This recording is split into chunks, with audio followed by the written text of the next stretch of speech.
All right. Hold on. I gotta fix my stuff here real quick. Apparently my bits are all askew. I can't have skewy bits. There we go. That lines up a little bit better. Hey guys, what's going on? We're gonna do some artwork this morning. It's Monday. What up?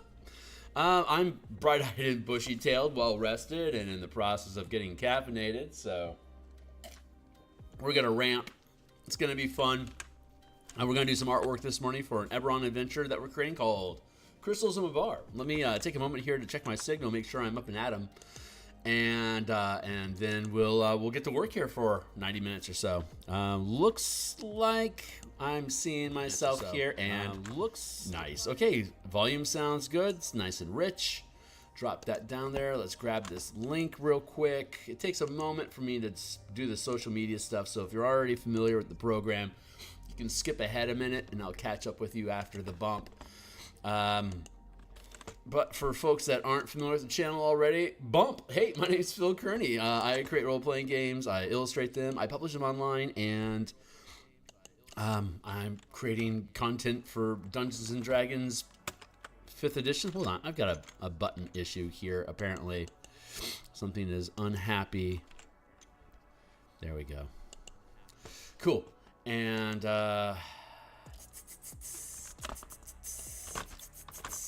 what do I do here? Yeah, I create role-playing games, I illustrate them, I publish them online, and I am a big fan of Dungeons & Dragons 5th edition, both the 14 as well as the new 24 version. This adventure that we're creating is being it was created in the 14 era. We've been rebuilding it into the 2024 mechanics. Not much of a difference. It's just, honestly, it's just easier on the DM. 2024 legitimately is. Maybe we'll get into that today. But yeah, I've been a DM since 1987. I've been a freelance illustrator since 1999. I've been an Eberron enthusiast since 2004. And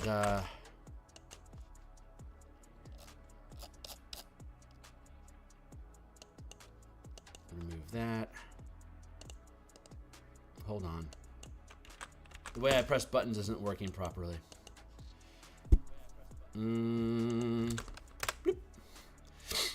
There we go. Okay, cool. Everything's squared away. Yeah, and I've been creating content on the DMsGuild since 2018. So, but I have not actually created and published an adventure for consumption. It's always just been homebrew stuff for myself, and we're scratching that itch. So, fixing my screen here. That's the end of the bump. For folks that are here, like, subscribe. Holy Hannah, new subscribers. Thanks a lot, guys. I really appreciate it. Like, subscribe, hit the bell icon for notifications. Oh, 540. That's awesome. Like, subscribe, bell icon, notifications. Here's a bunch of books I've already created. Check out these books. This is exactly the same thing that we're doing right now with Crystals of Mabar. We're creating content. That's in place.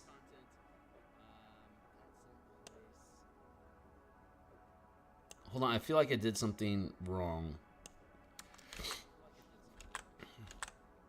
There we go. Now we're lined up. Okay, now you guys can see what's going on. And that's like that. Catch myself. Perfect. Okay, great. Screen's doing what I want it to do. So like, subscribe, hit the bell icon for notifications. Here's a bunch of books that I've created already on the DMsGuild, and here's the 447 episodes of us creating this adventure. All the maps, token assets, artwork, page layout. We're doing this all here on screen, and to continue, we made this book cover around episode 40, so you can jump into the Wayback Machine and check that out. But we're creating artifacts that open manifest zones and portals to other planes of existence in the Eberron campaign. Here's your 13 planes of existence down the line here, and here's the artifacts that we're creating that are used to open them. The Eye of Mabar for accessing Mabar the Endless Night. That's essentially what this adventure is about, is necromancers using the Eye of Mabar to create a manifest zone and open a portal to Mabar to empower necrotic energies. Go Emerald Claw, creative people. We finished, like we said we would do, we finished the Parasol of Irian, the Eternal Day. Irian, the Eternal Day. Here's our Parasol. Stained glass. I'm pretty happy with. I'm actually really happy with how that turned out. So we're going to move on. We're going to work on the Sextant of Furnia, and Furnia is the, pardon the pun, but intended, Furnia, the Sea of Fire. And then we have the Lantern of Delur. Delur, the Shadow Fell. So this lantern will emit shadow instead of light.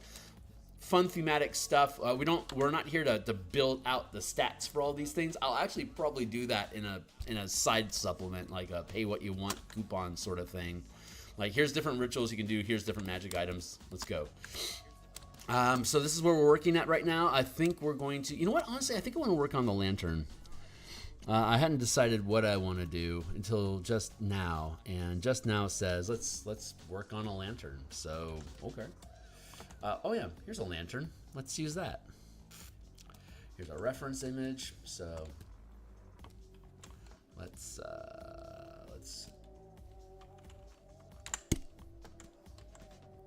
grab at that a little bit. We're just doing color stuff right now. What's this all about? That's the symbol of Delur, so you can kind of see that it's already built into the lantern. And what's this one? I'm not seeing a change. There it is.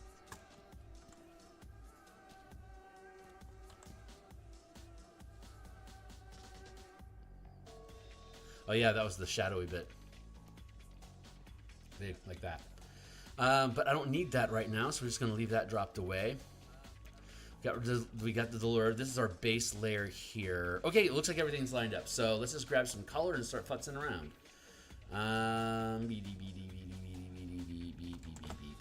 Here. Let's grab this metal here. I'm just going to grab some color references real quick. I don't see any color. I'm 100% colorblind. It's chromatopsia. There's a link to it down below. Basically, my eye just doesn't have any of the cone components in the retina that process color information and light. It also controls resolution, so I'm blind as a bat. So,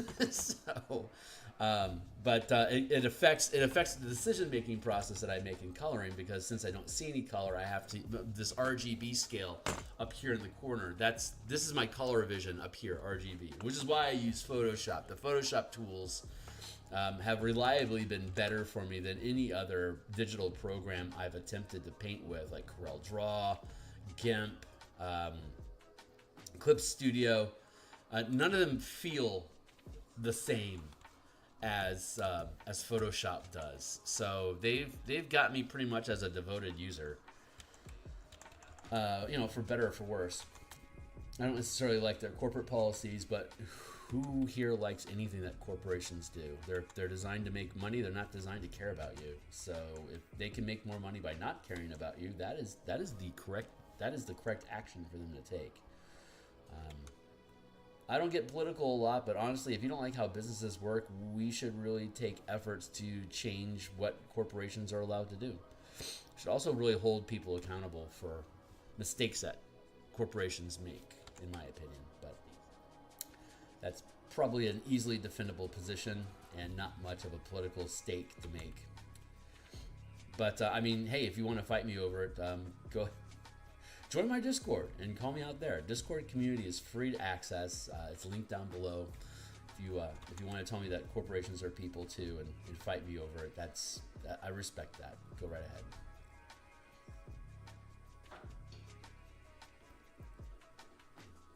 I'm just gonna do, I think I'm just gonna mess around with some fade work here. Have it dark at the base and then lighter at the, I think we'll have it darker at the top and the bottom, and then fade into a neutral gray space in the middle. That feels right-ish. Honestly, I only have to do half of this, and then we can just mirror it. Since this object is like perfect mirroring.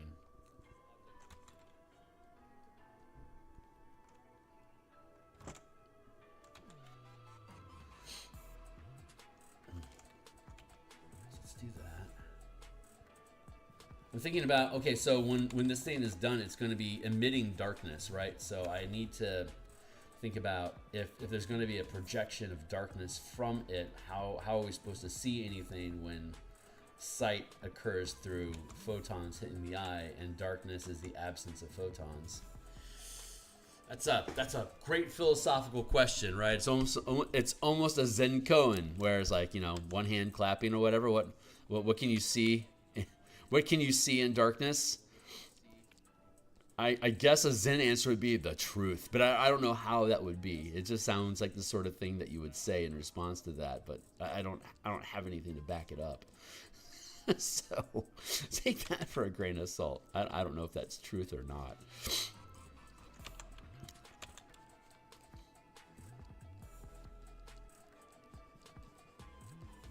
Yeah, I want to do like that. Whew. What color is this? Plain. It's plain colored. This is great. This is very monochrome. Maybe that's okay. Maybe that's okay. Let's just block this in. We'll figure it out. We're just gonna block it in. Add some color. We're doing. Basically, we did the line art already, and now we're doing essentially. Then we put in flat colors like this. And like this, and we're up here in the corner here, just flats.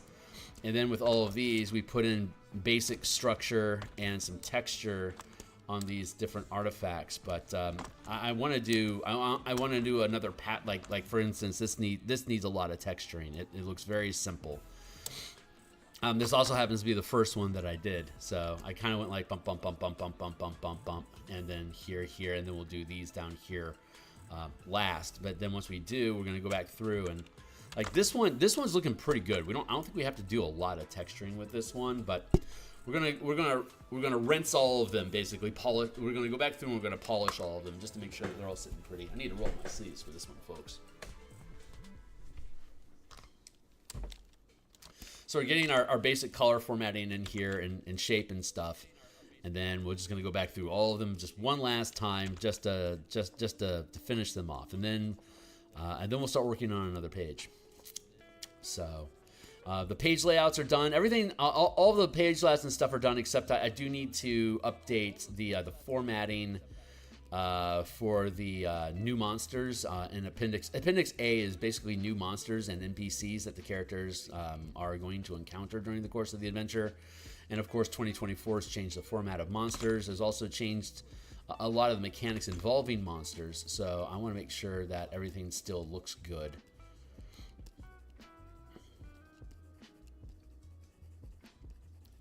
And we'll have to do a final sweep just to make sure that all the CRs on stuff are properly aligned. And I also want to add in, it's a little bit extra work, but I want to add a block of text in with these monsters. Because a lot of them are low CR. That makes it easy for these low CR NPCs, like soldiers and stuff, like half CR or 1 or 2 CR NPCs, soldiers and stuff, to be able, if they're fighting 1/2 and 2 CR monsters on the individual level, that makes sense. But this is an adventure for 7th and 8th level characters, so fighting like basically any CR below 5 is kind of under budget for the scale of damage that 7th and 8th level characters can do. But the DMG 224 provides mob mechanics, and considering the framework of like a cemetery is animating, and there's just hordes of undead that are roaming, leaning into the mobs of 2024 makes a lot of sense. Unfortunately, the mechanics for how mobs work don't make a lot of sense, because they're very.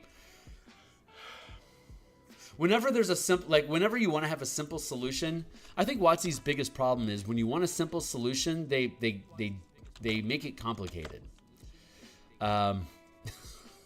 So like for example, spell points. I'm a huge spell point enthusiast, but the way that Wizards had done spell points in 2014 as an optional rule was needlessly complicated and unintuitive, as though they don't want you to use it. But mobs of monsters, you would think that you know, you could get past conspiracy and think that, you know, they want high low, they want to invoke the, excuse me, I have a little bump here. We know that Wizards wants to lean into the fantasy of fighting mobs, of like high power characters destroying, you know, dozens of creatures and stuff. We know that those rules exist, or the desire there is for that to exist. But their execution of it is it's clunkier than THAC0. It's just difficult at a glance. Nothing is intuitive about it. So we need to represent mob rules and basically build them into the low CR monsters that the characters can, like ghouls and ghasts and skeletons and zombies. These are low CR creatures that have stat blocks in the monster manual already, but the mob rules aren't there to reinforce them attacking 8th level characters. So I'm rambling a little bit, but that's kind of how we do. That's something that we're going to be resolving. So I'm still letting it percolate how we want to express that. Thank you, Timely Timer. And once I figure that out and we get the stat blocks resolved for the monsters, then we'll be able to start feeding that information into the document. So we really need to have like all the creatures that are there. We need to at minimum have their stat blocks available so we can mobify them. So we're going to be probably expanding the number of pages to add, like ghasts is something that's already in the player's handbook, in the monster manual, that we don't need to necessarily put in the appendix because they're just ghasts. Just look them up. But A, it's convenient if you provide the stat block, but B, if we're going to make mobs of ghasts, we need to have the base. We need to have the base stats of what the ghast is for us to mob with, and it has to be designed in an easily in an intuitive system, so that as you lose creatures from the mob and the mob becomes smaller, it obviously becomes less dangerous, and just being able to calculate mob risk in the DMG 24, it's not intuitive at all. So we have to reformat that in a very, like, without overcomplicating the mechanics involved with it. But it needs to be addressed because the adventure kind of relies on that. So so we'll be doing that. Keep an eye out for that. When we actually do that, we'll be doing design stream around implementing the mobs. So you can keep an eye out for that.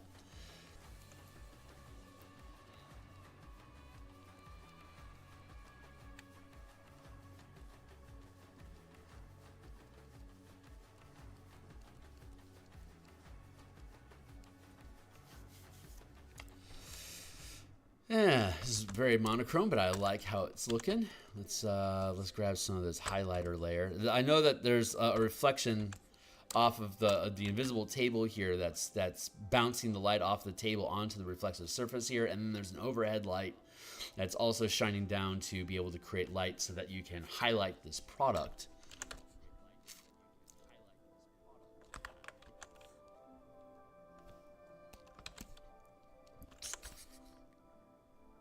There, I think that's probably going to be... We don't need to overcomplicate it.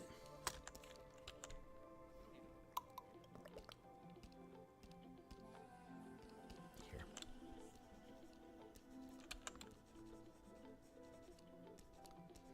Let's go here like that.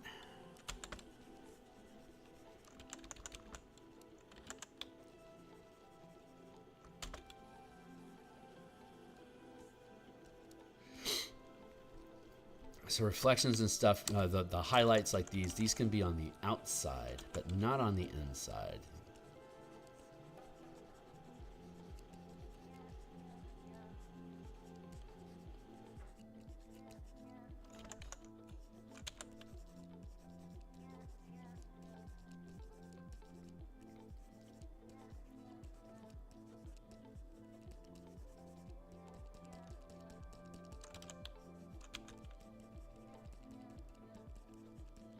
Just going to grab these and streak them in.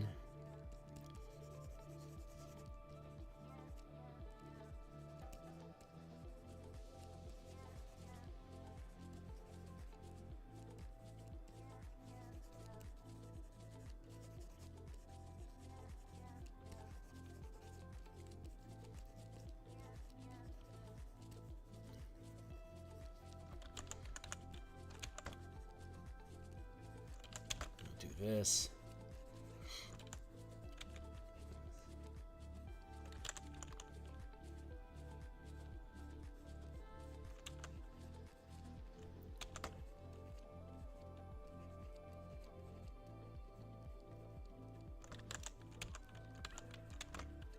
There we go.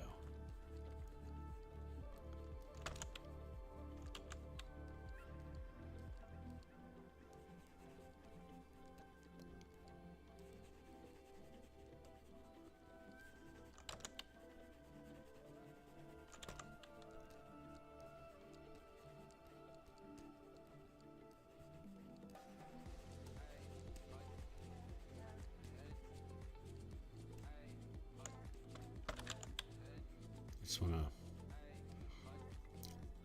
I like this lining the highlight idea here. That feels good.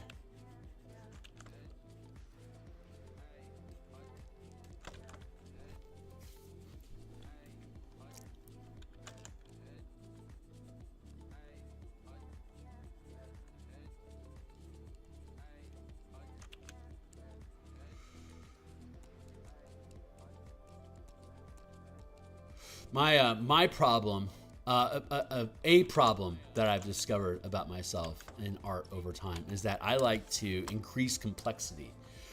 As I get further and further into a piece, I want to ramp up. Like this is pretty fucking ornate. This ice anvil doesn't require that level of ornateness, ornatism. I don't know what the right word there is, but I can see a divide in complexity there, and that's something I have to be mindful of, not only on this page in particular, but throughout the entire document, making sure that I'm not over ramping the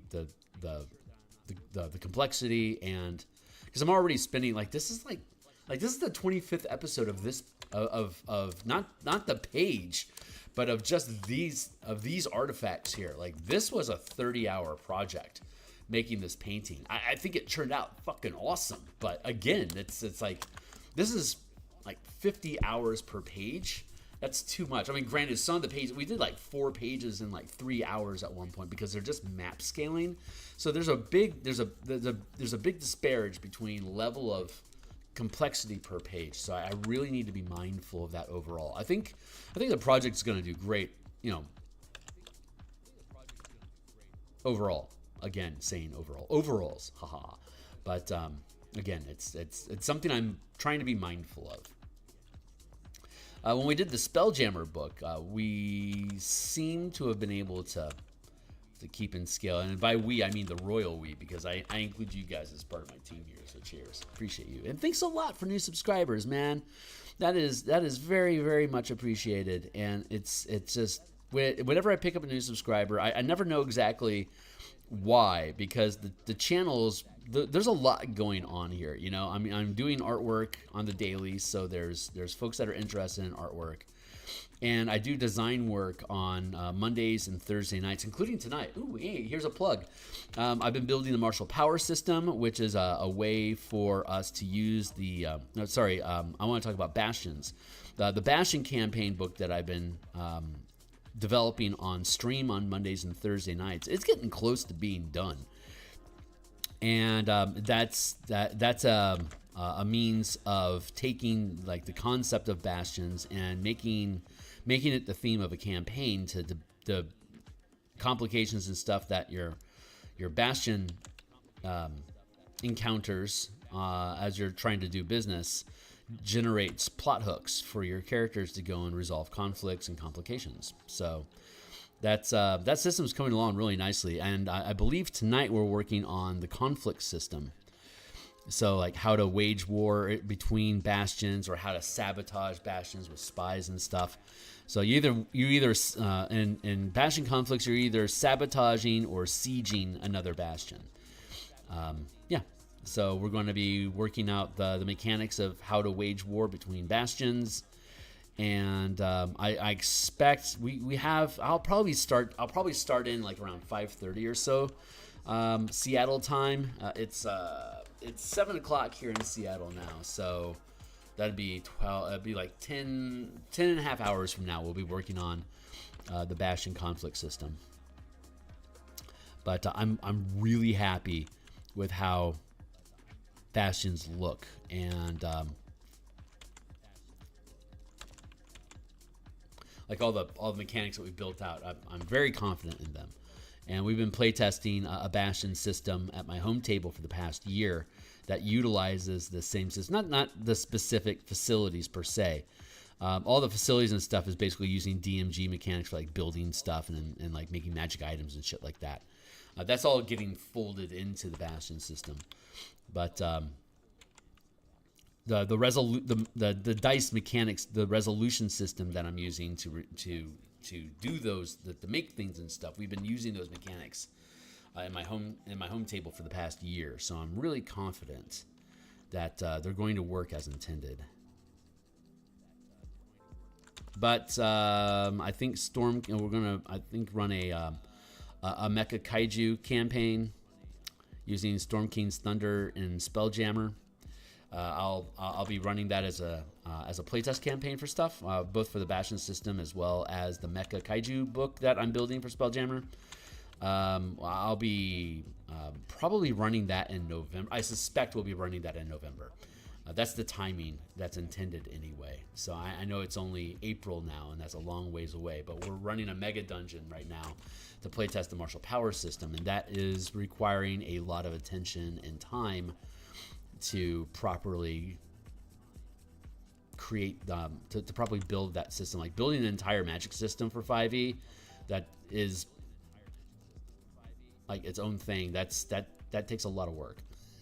so that's how a lot of my design, that's how like a lot of my mental energy is being utilized right now to be able to build those things. I'm gonna merge these 2 layers here to build those things out. But it looks good. It's playing well.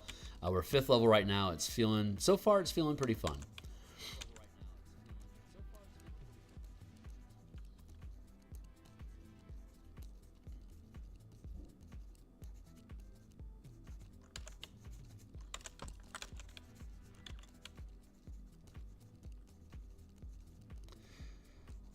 But if you're a Spelljammer enthusiast, or if you're interested in the Bastion campaign that I've been running, we'll be looking for participants to play test in a full campaign, basically from probably November through June. I suspect is the duration of time that we're going to be spending on that campaign.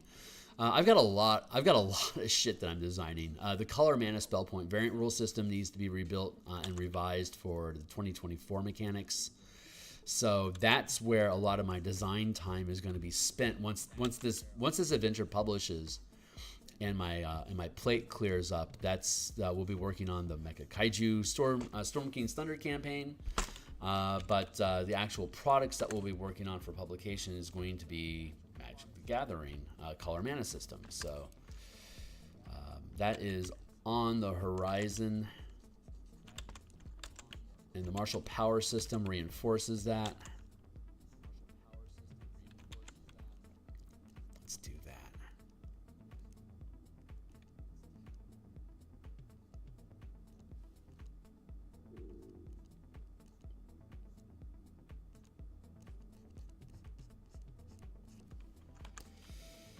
That doesn't look so bad. Nope, not like that though. Nope. There.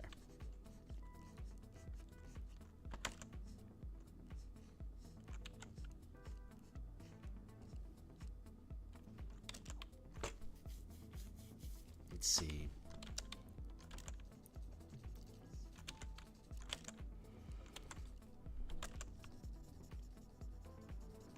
So yeah, we'll be working on that tonight, as well as this upcoming Thursday. We'll probably working on.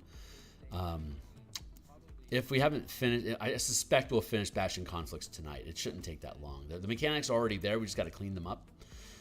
And the mechanics work. They're surprisingly simple.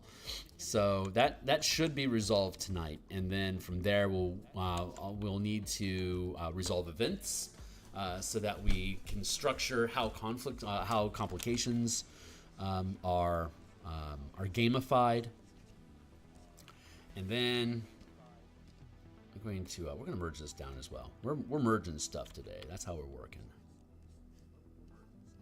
And once we have the Bastion events and complications resolved, then we'll be moving into examples and building bastions. And we've talked about a number of different ways, like a number of examples in fiction or otherwise that explain, like can be framed and modeled and exemplified in the Bastion campaign system that we've been developing. So I think that's going to be really successful, but it's going to be fun to write that up. And then from there, we're basically just waiting for time to start illustrating and publishing it. We'll have to hire an editor to mash through it, but it's well on its way to being completed. So I'm very happy about that.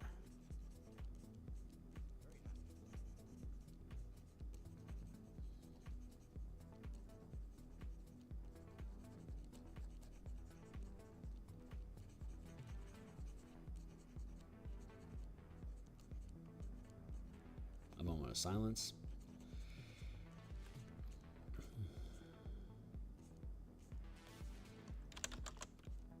No, that's too big.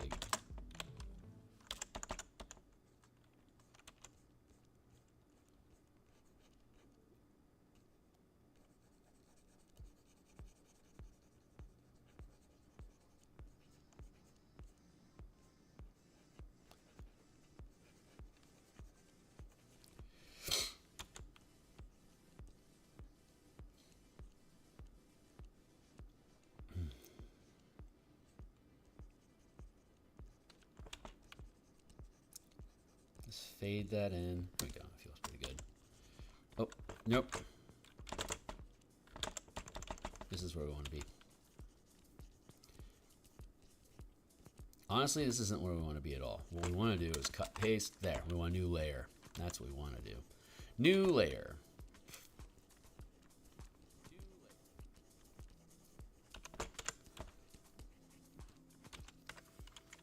Let's kick this back up.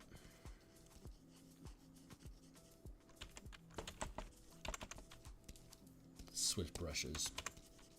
A blender. I think we need our blending brush. We have two types of smudge brushes. We have this is our smudging tool, and this is our pushing tool. So this pushes real good. This smudges, blends real good. See, difference. So right now I want to blend. So I'm going to use I call it a cloud brush because it was I developed it to blend clouds like Bob Ross, to just do like the little circles. This brush is amazing for that. Oh, I owe my channel, I owe my Patreon and my Discord and you all, since I've successfully been monetized. I now have a Shopify thing. Well, I don't have it. I have the opportunity. I need to take the time. I can now put together a Shopify channel for my stock art and stuff, and have that.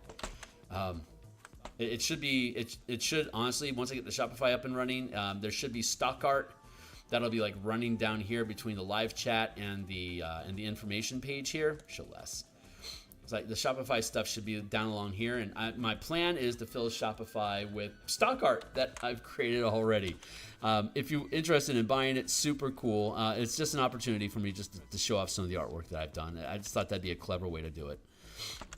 So you can keep an eye out for that. But I promised my brush set. I have the what is it, an ASP file, I think, or ASF.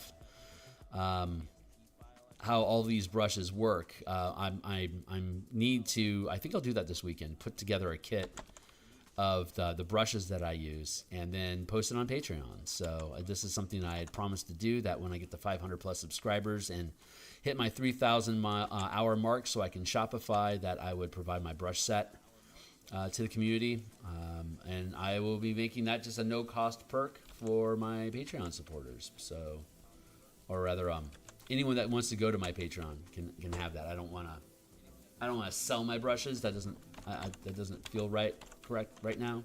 Maybe I'll do that eventually. Maybe not. We'll see. But for now, I want to make them free.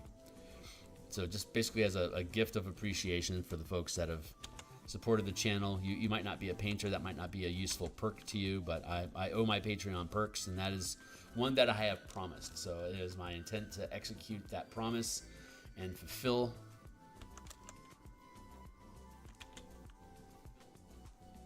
that pledge to provide you with my brush set. So it's pretty simple, and there's like maybe a dozen brushes, but I'll make them available to y'all. So cheers.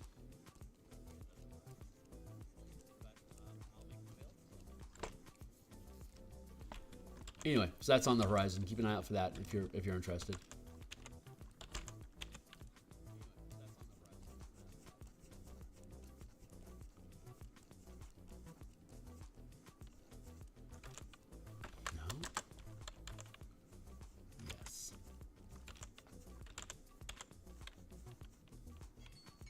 Thank you, Timely Timer. That's my 20-minute timer. It helps me keep tempo.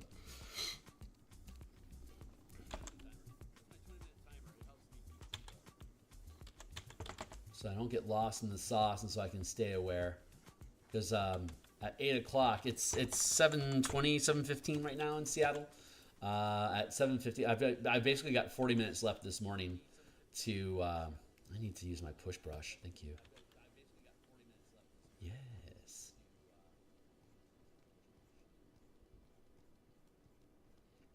I'll be finishing up here and then going to my day job, and then my day job ends at 5:30, and I will then be able to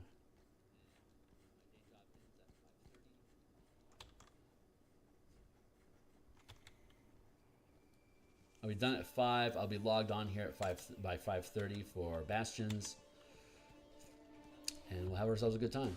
Looking forward to it. Very much looking forward to it. Let's merge this down.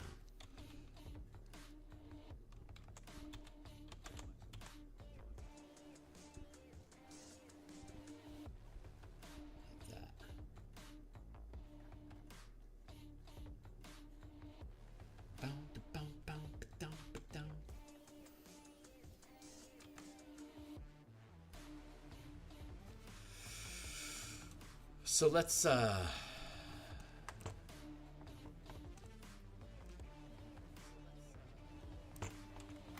duplicate this layer. Kind of liked how that did. Nah, don't get distracted, Granny. Here, free transform. Flip horizontal.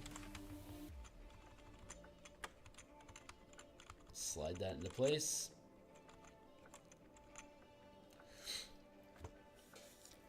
Easy symmetry, y'all. Just mirror it.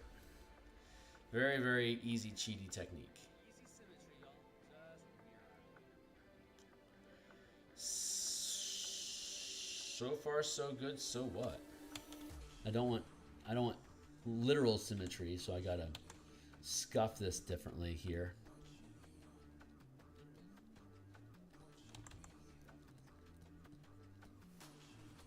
Do some scuffing.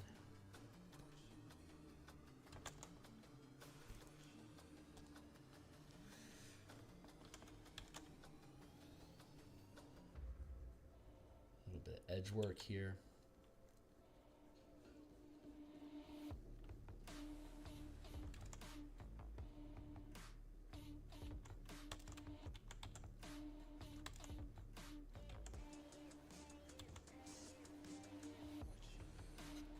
Sunday is TV and movie time for me. I haven't seen the Will Ferrell movie Land of the Lost in quite some time, but I watched it last night, and it's still a funny movie. Very much, very, very much a fan of Land of the Lost. Very, very fun film. Duplicate this layer, and if you haven't seen it, highly recommend it. Nice.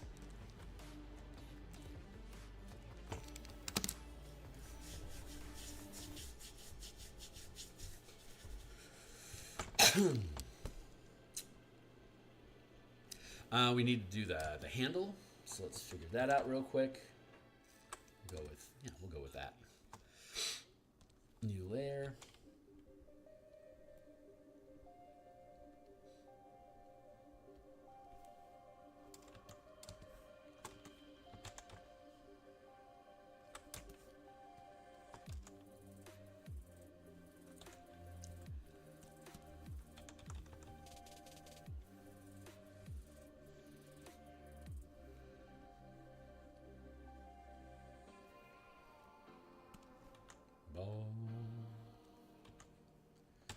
Let's see. How do we want to do?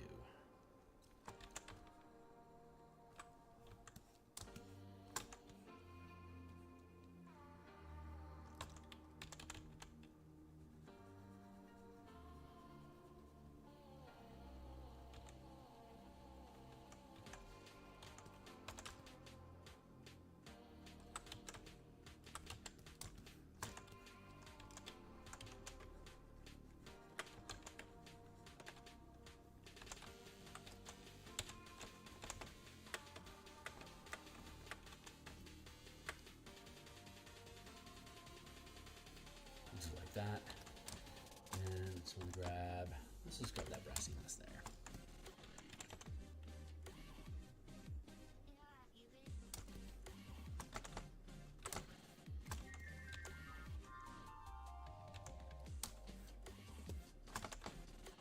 Thank you. I feel like I need to hit the save button. Photoshop's been crashing on me a lot lately. I think I just had my computer on for too long. It turns out last week I had my computer on for like 3 weeks. I really need to turn it off more often than that. Like, full disclosure, that is too long. I made my computer tired.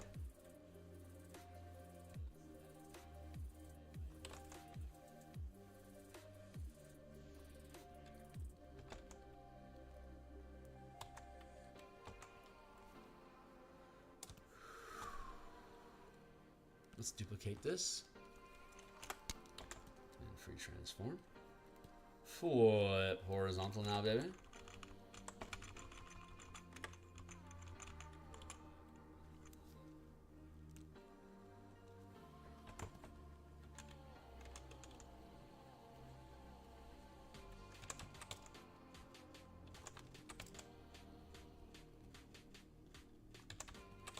Let's curve this up and around a little bit.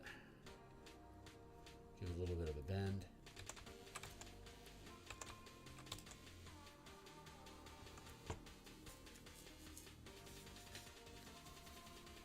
Cool. Okay, so that's the base. That's the base of the lantern. I'm pretty happy with that as is. Now we need to figure out the darkness. Let's we'll go with lantern.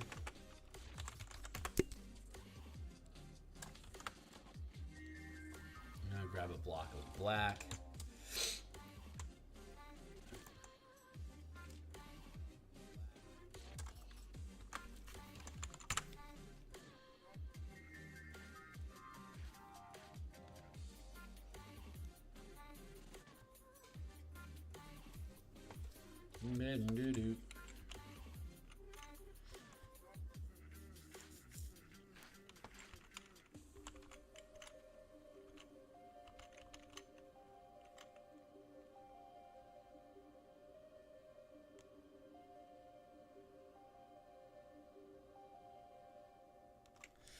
Okay, let's figure out how this is gonna do. I'm gonna duplicate this layer first off, so there's no regrets.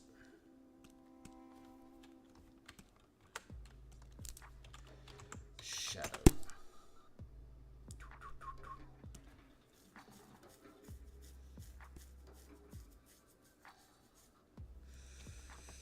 I think.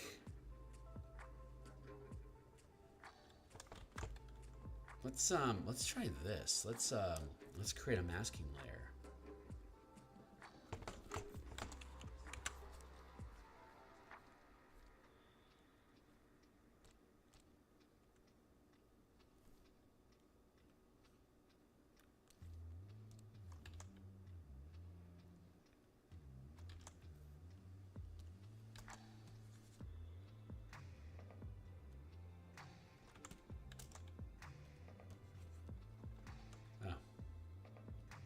Let's try that.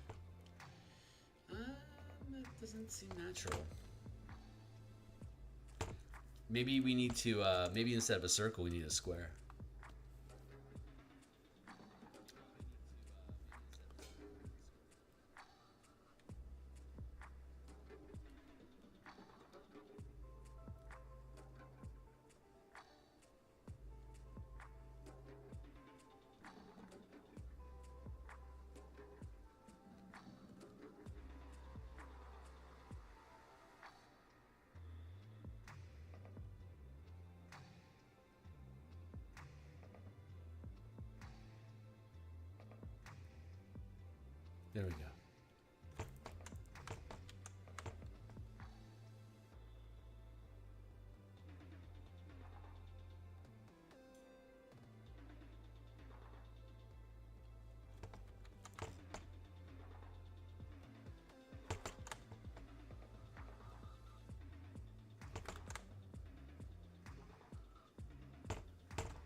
Huh. No, this is not the right approach. I'm just not getting the results that I want out of that.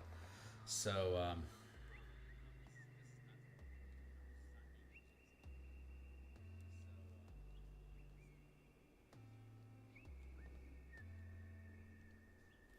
whatever. Get rid of that.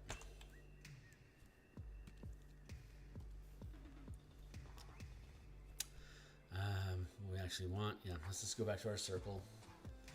We'll figure it out from there. So let's just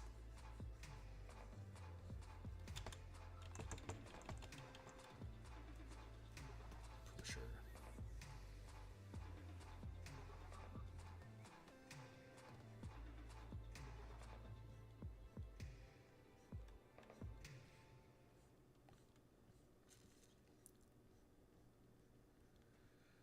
That's probably, I want to round that off a little bit.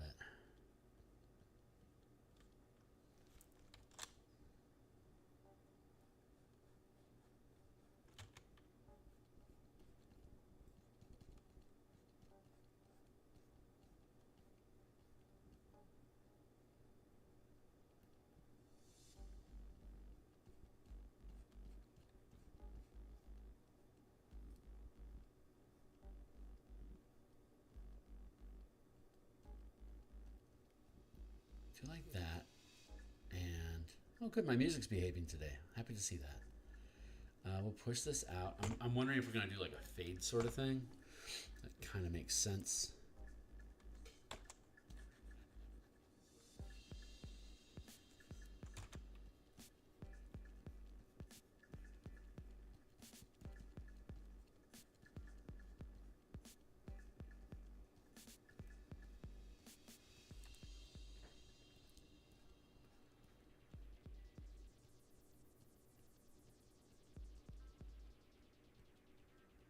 Push that out.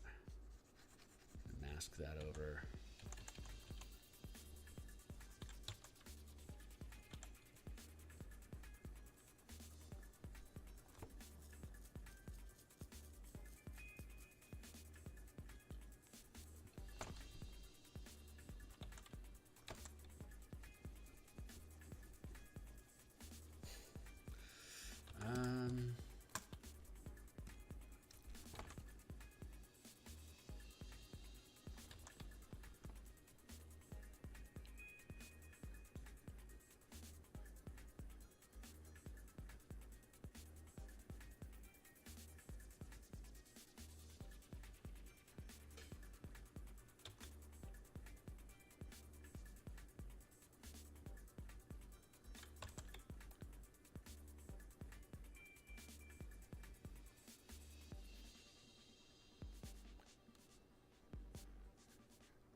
There, and then up here.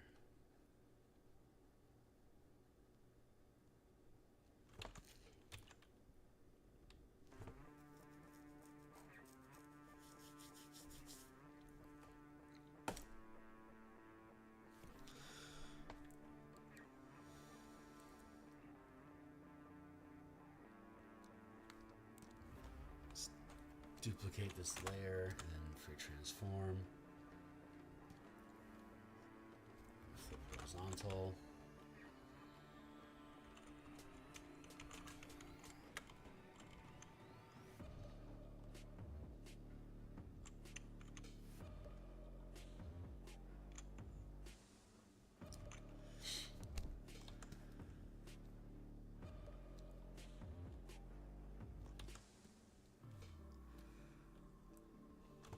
Yeah, it looks kind of messy in there, doesn't it? Let's put it over. Nope.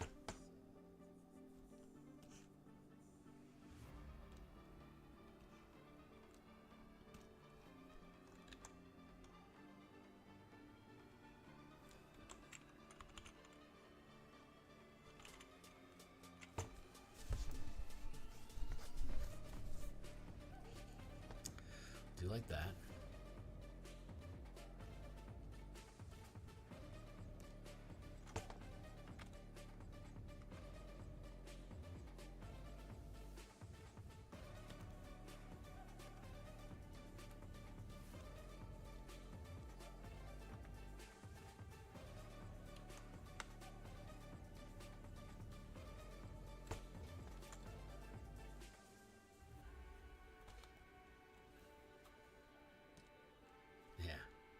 No, that's not, that's, I mean, yeah, but no.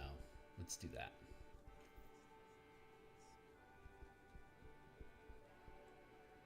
There we go. That's how it's supposed to be.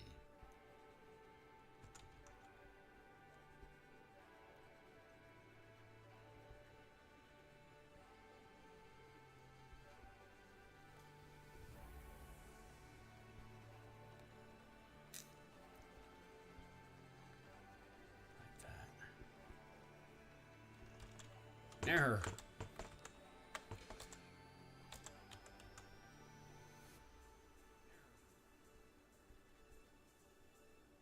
Like that.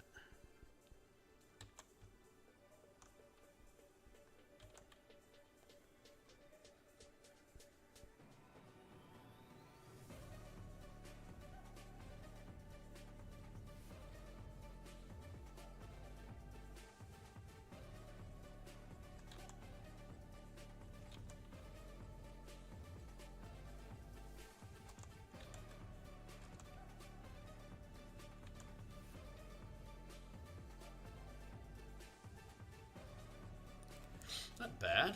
Let's merge these things together. Hey, Fox, how you doing? Oh, I know that you're interested in the parasol, so here's how that turned out. I'm pretty happy with it overall. There you go. So let's see. Working on this. Let's drop this down.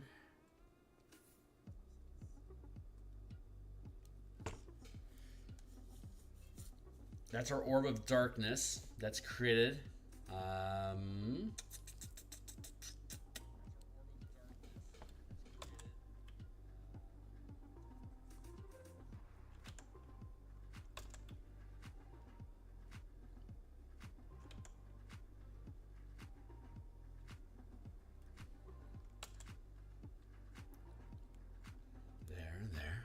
How are we looking? Still got 40 minutes left. So yeah, that's the trick that I'm trying to figure out here is how to project that darkness out of the lantern. Huh.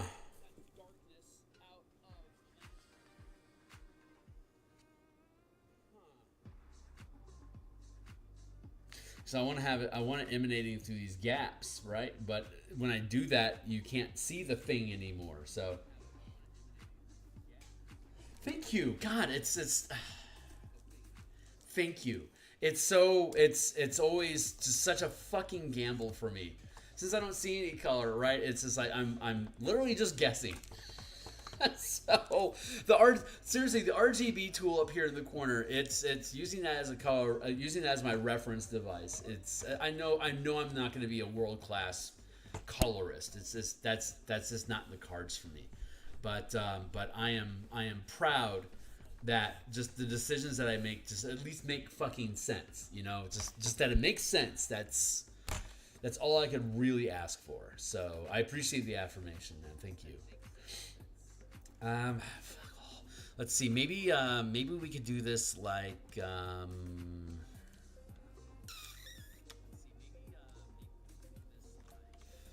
I can make a masking layer over this, so we can start off. We can just make this black, and then we can do a fade.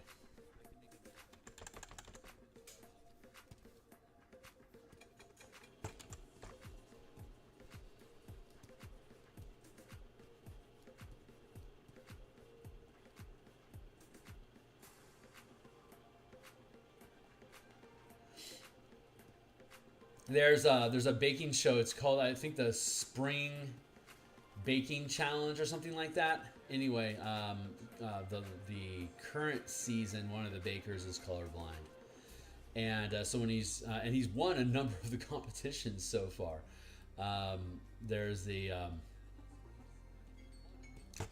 he labels all the colors that he uses. So he has I mean, you'd think that colors would be labeled anyway. I don't know all the mechanics of it, but he was basically saying since he doesn't see any color, he has to label all the dyes and stuff that he uses, so he knows what it is that they're supposed to be used for, since he can't figure it out for himself. That seems that doesn't seem as complicated because they're all coming out of basically a tube anyway. That's kind of telling you what color they are. So I don't really understand that, but it's always a personal victory to me when I'm seeing when I know that somebody who's colorblind is operating in color and winning either professionally or like competitions and stuff like that. That always makes me thrilled. I'm not sure if this is how I want to do that.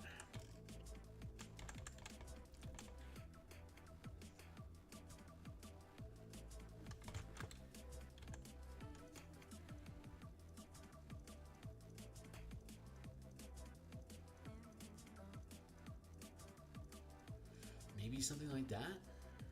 Maybe. Well, I mean, first off, I probably shouldn't erase that. So let's duplicate that layer before I have any regret. Then block off center.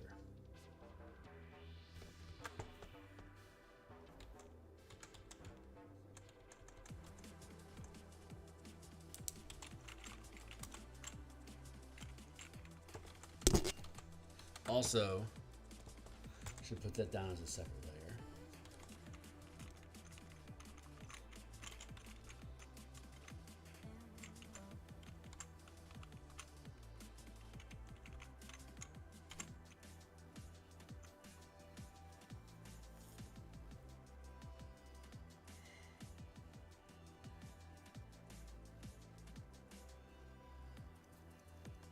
Kind of like that.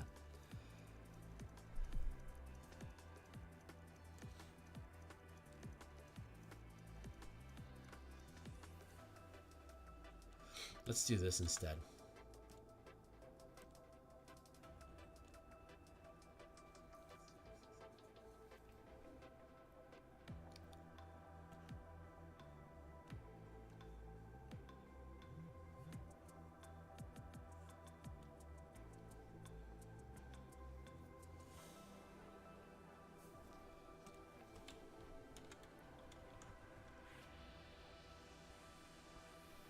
Kind of like that.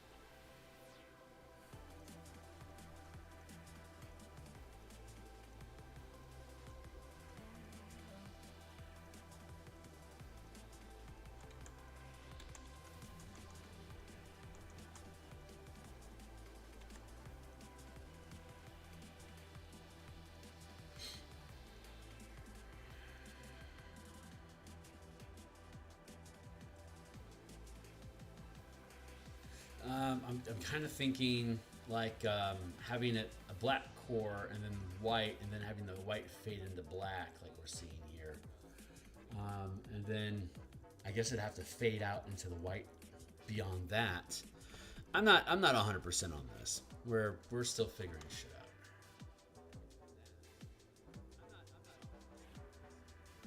I'm into that being a black void. That's kind of cool. That's the lantern itself. This is the shadow that we're dealing with. This is the right. So what we want to do is, I guess, is be out here in the fringe.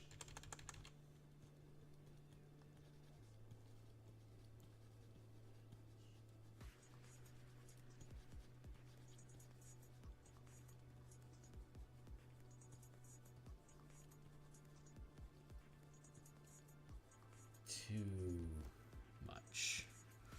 Let's duplicate this layer again so we have no regrets. Oh wait, we already have no regrets. That's cool. This shit's a challenge, man. Zzz.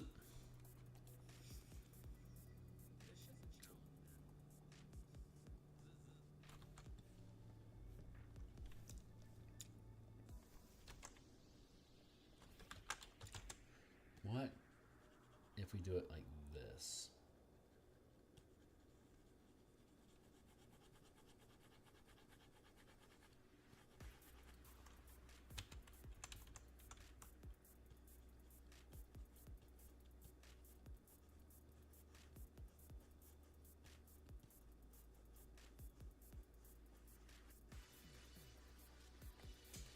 a fade in like that.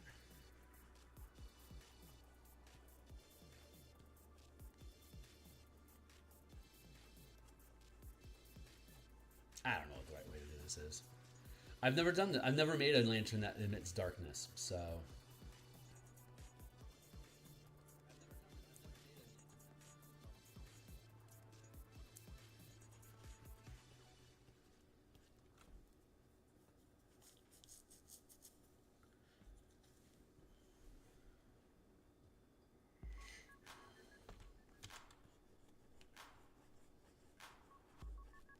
This might be the wrong way to do that. Maybe maybe I need to start with black in the core and then back out of it. Which means I need to get rid of that.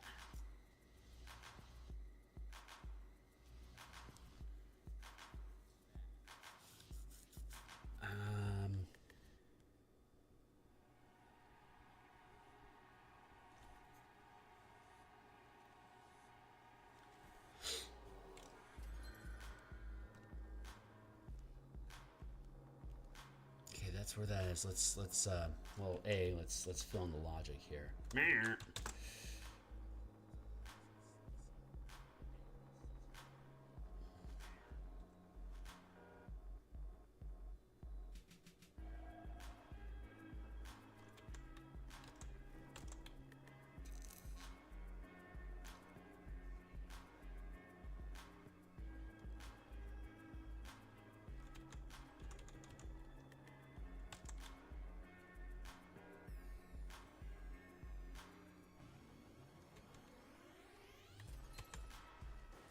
That kind of needs to fill in a bit there. If I'm going to have a black core that then emits out and fades into light, that makes a lot of sense. I think that makes a lot more sense.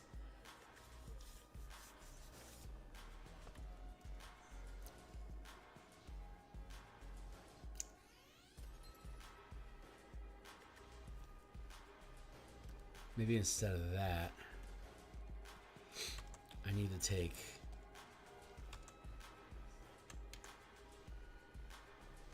a bigger bite.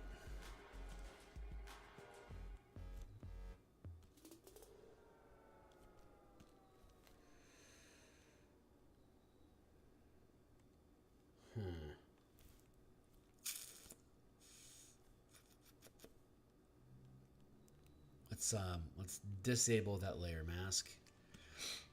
And let's put a new layer mask on here. That dot size seems about right.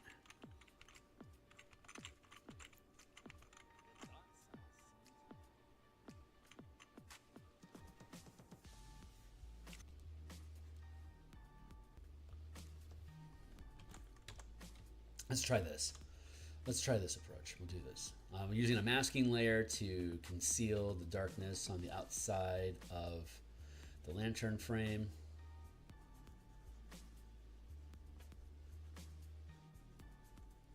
Oh, I kind of just, honestly, I kind of like just that shadowiness, that gloom. That actually kind of feels right. Ooh.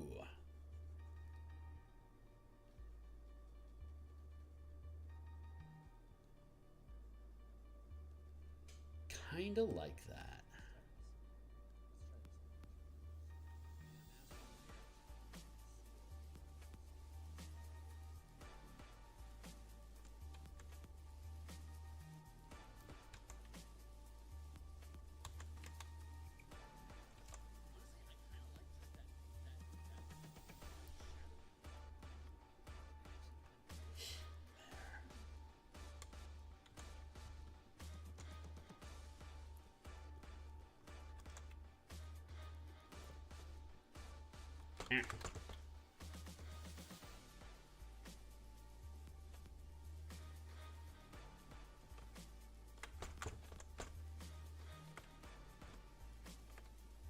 So maybe if we can keep that gloom in place, let's disconnect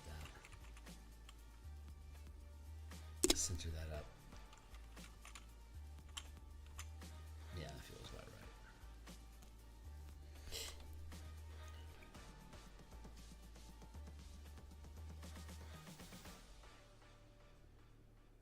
So maybe I can do like a black core and then have this gloom inside of the lantern, and then figure out like a gradient fade away from the core to just normal light.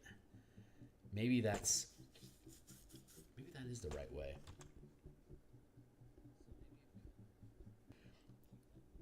We'll experiment.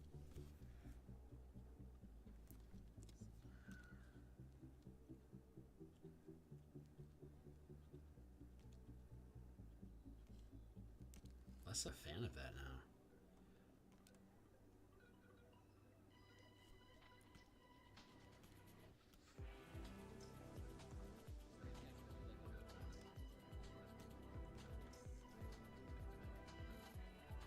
Huh. Let's ungroup those layers.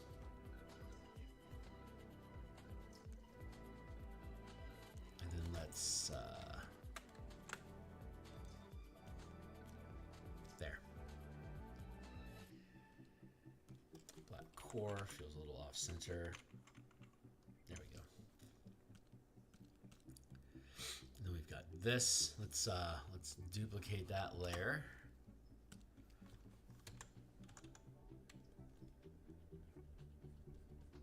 Fill in that gloom. That feels really, really good. I like that. I like that a lot.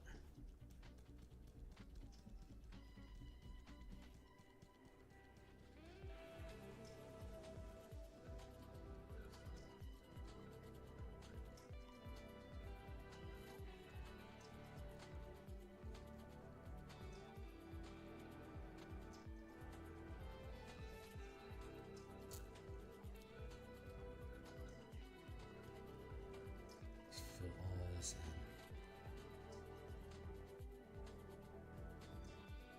Yeah, I think this makes sense.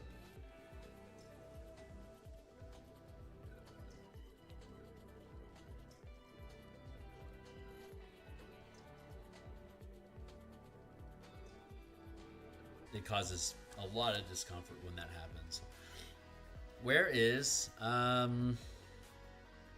here's the shadow.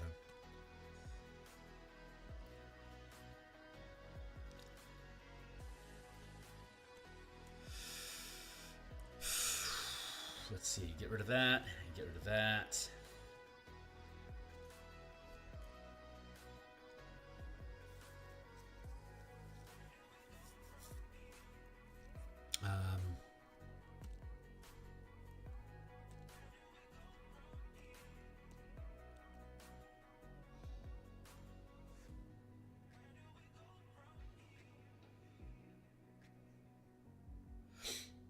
Right, okay, so what I need to do here is duplicate this so there's no regret, as always.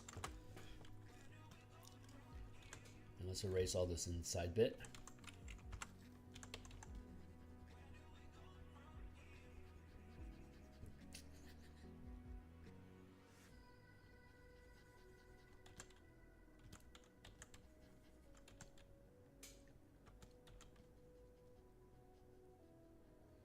Masking layer may have worked better here, but we're gonna go with what we got. Okay, so there's that, and now we should be able to push this to 100%, and it doesn't affect the interior. That's good.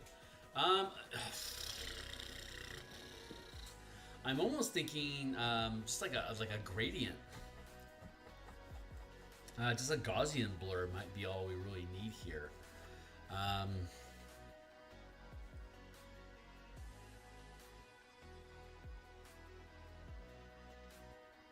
I'm going to duplicate this layer so I can mess around with it a little bit more. I'm thinking maybe a blur effect might work here. Select, let's go to filter, let's go to blur, let's go to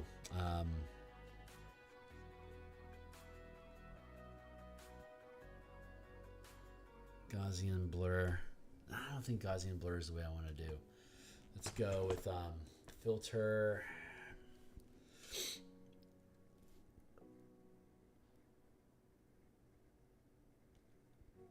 Field blur.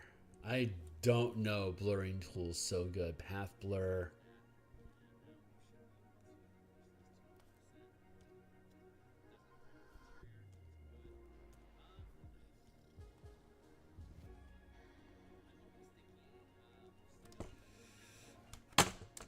Interesting. That's interesting.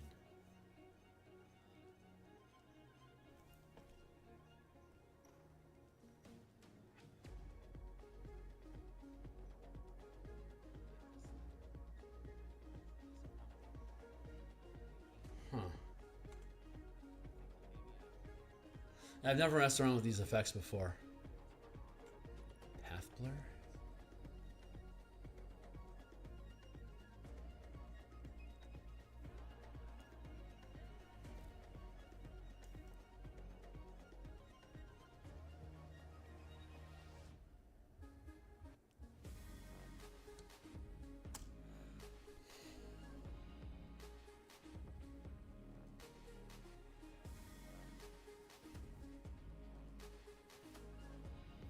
Taper.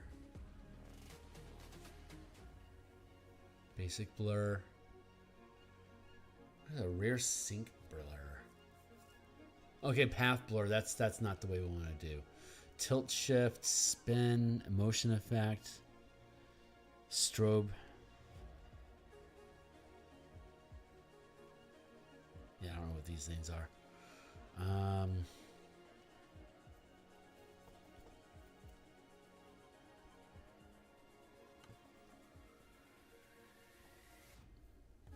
I don't want any motion effects. Maybe I do. Maybe.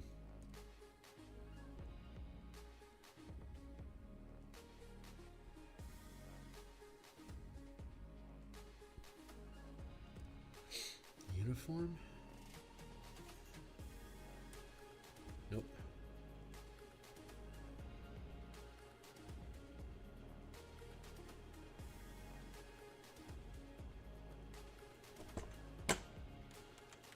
Okay, well that's a non-go.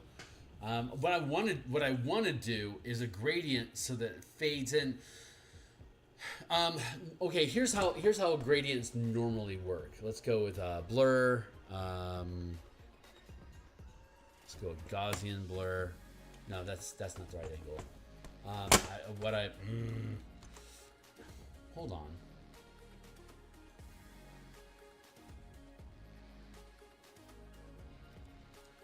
Maybe I'm just thinking too hard. What if instead I just used a soft brush?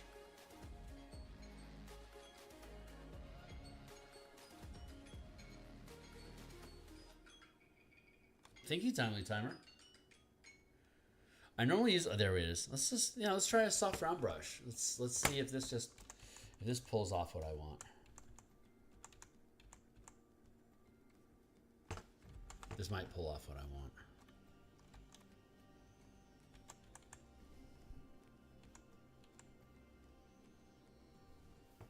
I mean, that's kind of the effect I was going for.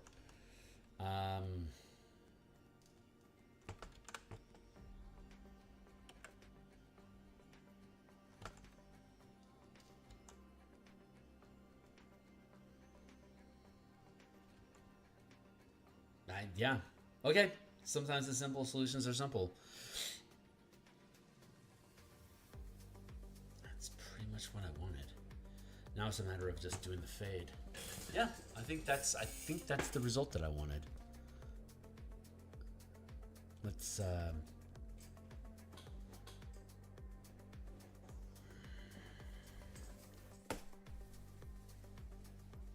need it inside here, so maybe I need to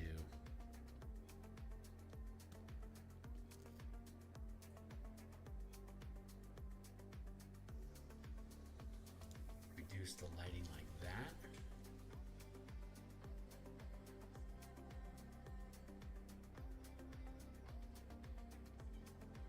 This is pretty much exactly what I was looking to do, so it can't be wrong.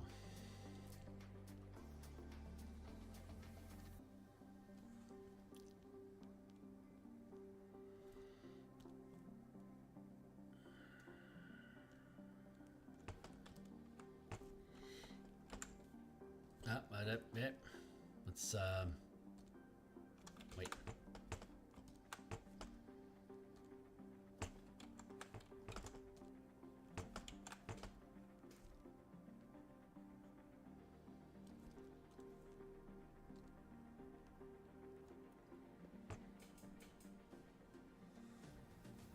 Kind of like that.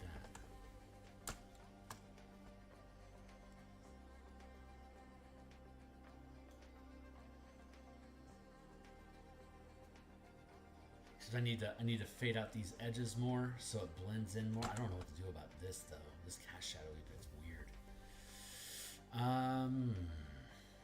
And it feels off. So this is the right idea though. This is definitely the right idea. So let's remove. Let's delete that mask. Yeah, fading out like that is that. Okay, so all I really need to do is just worry about the angles in and out. So, I should be able to work this out with duplicating and then potentially flipping.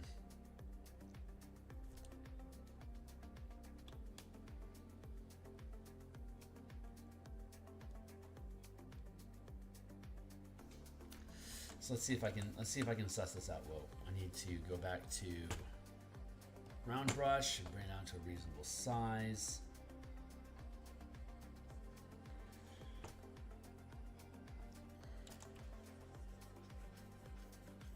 Oh boy.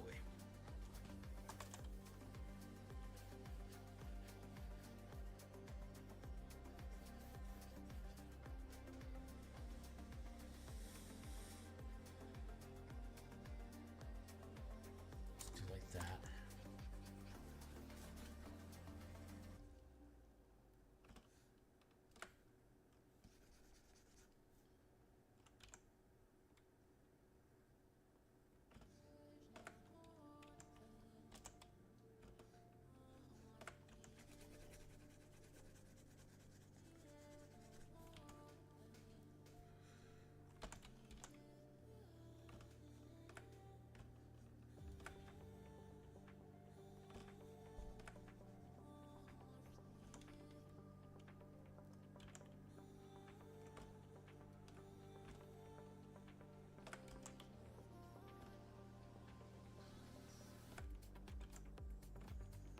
Let's start here like that.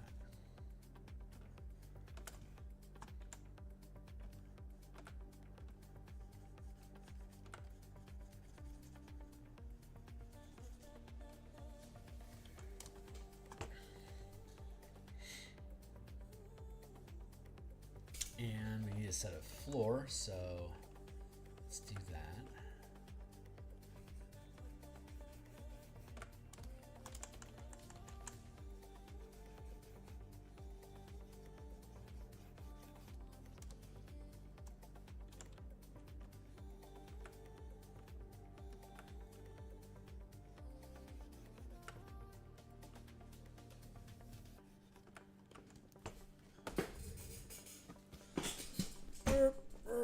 Here.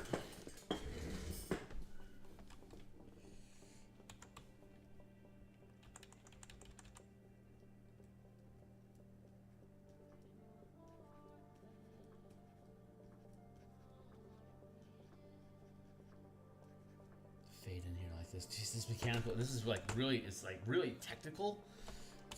Yeah, it's really technical. Okay, so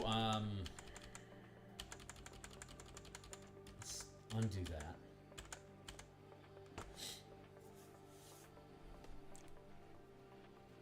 God, how do I want to do this? I'm thinking I want to curve this, like a curved space like that. At the same time, there's supposed to be. Okay, so we have that this base. That's a decent place to start. And I can take probably all of this.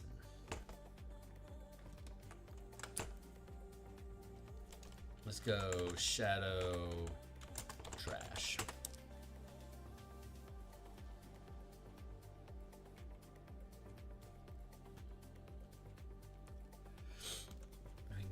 here. We have a mask layer here, and then we have a folder that the light is inside of that we can use as a mask as well. So we have the base mask showing like our hard limits of the framing the space. And then over that, we have this folder that we can further manipulate like this.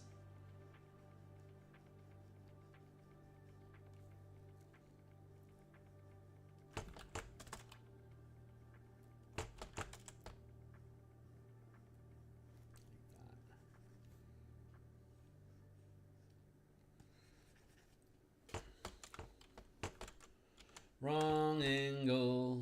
Let's do that.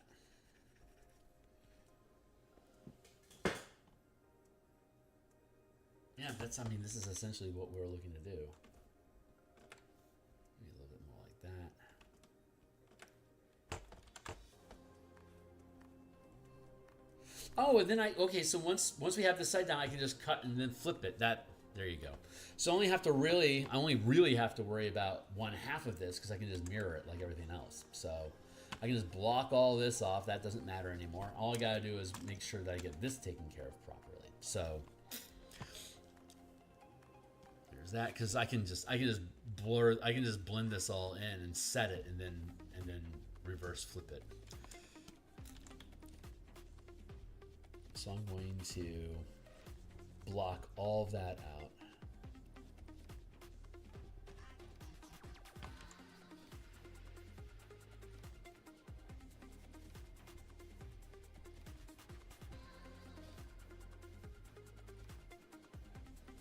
Bring that in like that.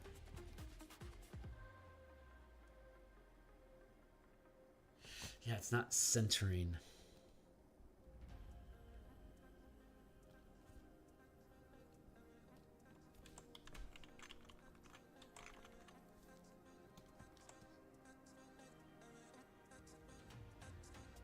Huh.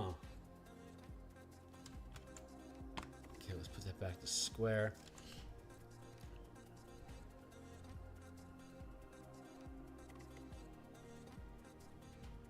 Is this how I want it to be?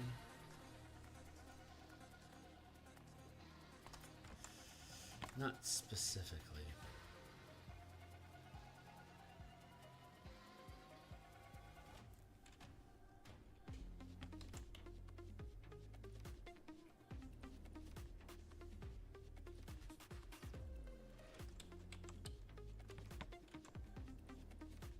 This is the center. It's projecting. No, I think that angle's okay.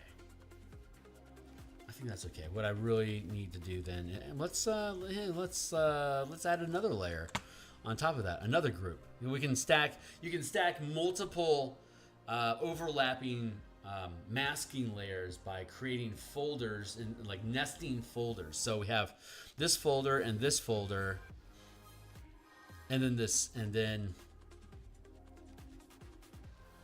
there.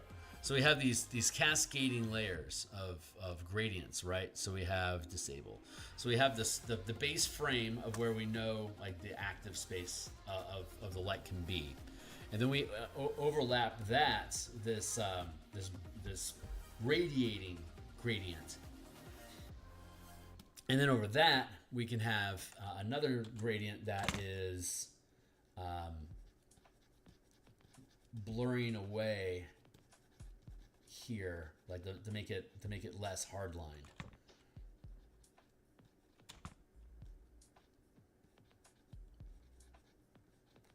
If I can get this, and if I can get this hard line blur, my main concern is the ground. So I need to have the lighting effect blend in so it disappears by the time we hit the ground level. So I can fill that in like that, and then push this out.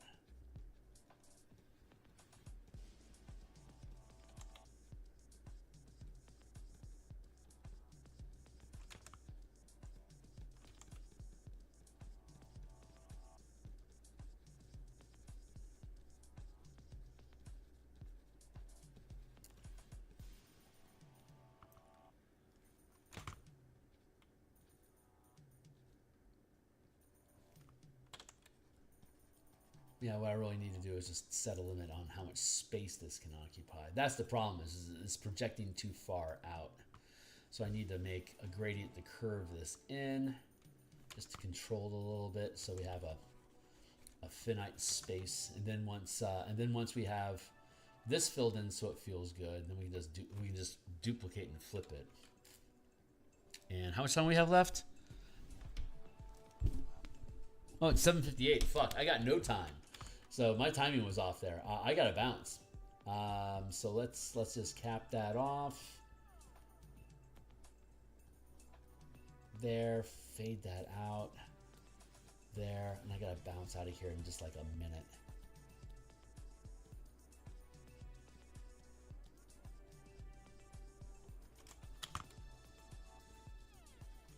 I want to get this.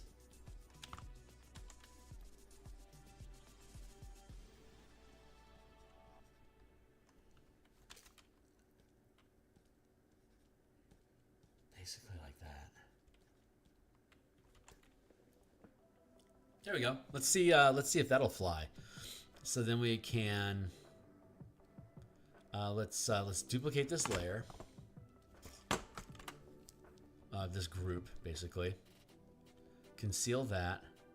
And then we're going to apply. And then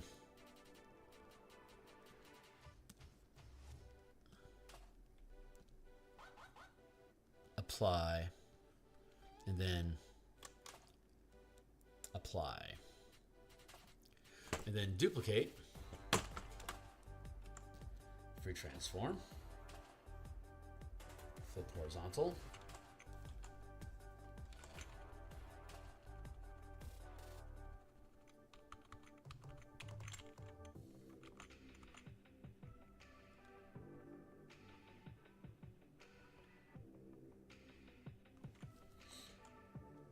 Oh, that's what's off. It's too high up on the frame here.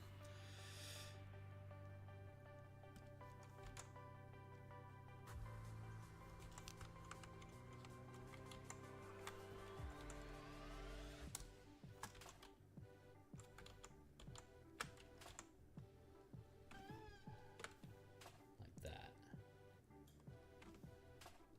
That's what went wrong.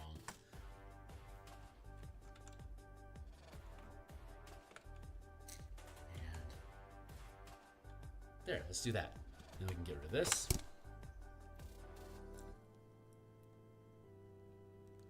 Duplicate. Free transform.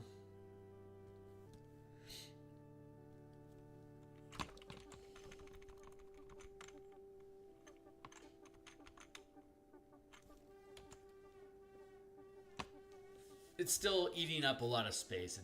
It's greedy in its size, but I think that works. I'll have to blurf. There's some blurge going on down in there that I don't necessarily like.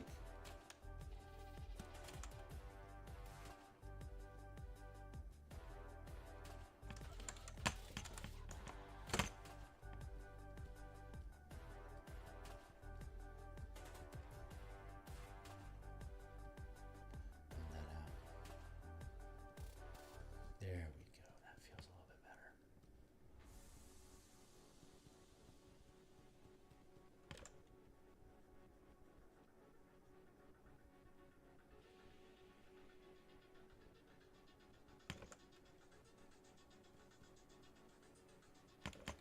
There. That's the proper. That'll work. Yeah, that'll work. Duplicate. Transform.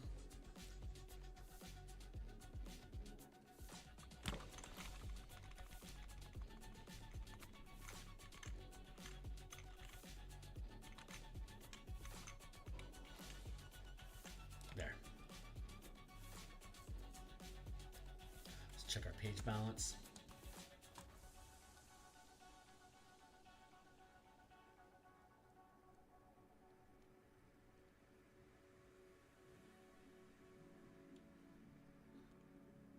Back in.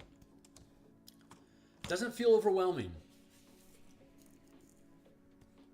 Oh, this is supposed to be gone. There. Yeah, that doesn't feel... Get out of here. It doesn't feel broken.